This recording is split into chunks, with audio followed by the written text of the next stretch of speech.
This is my first time in Japan, and at first everything seems very different and overwhelming. So I have hooked up with some friends in Tokyo who can tell me some local advice about what to do.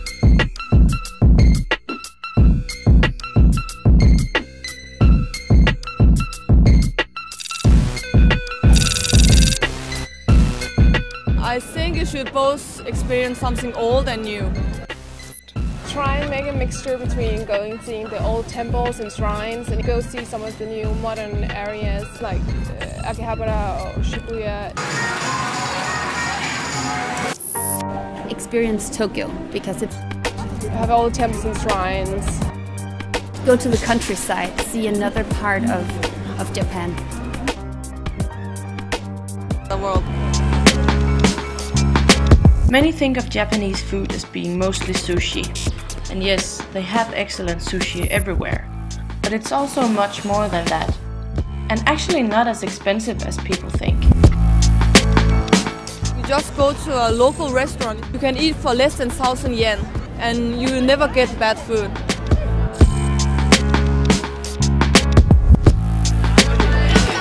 Of course, you have to try Japanese sake, amazing.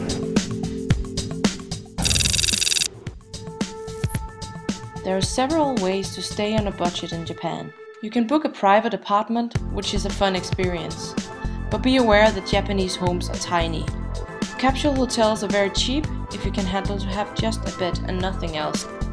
Most hostels are clean, safe and comfortable, and you get very good value for the money. If you want to try a more traditional Japanese way of sleeping, you should stay at a ryokan. Remember to book ahead. Hotels and hostels are often full during high season.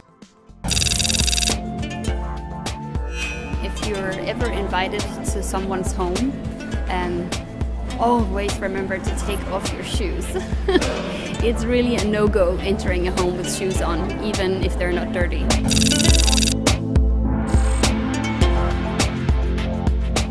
One of the best ways to get around in Japan is by train. Buy a rail pass from home and you can travel around with the fast train Shinkansen all the way from north to south of the beautiful Japan.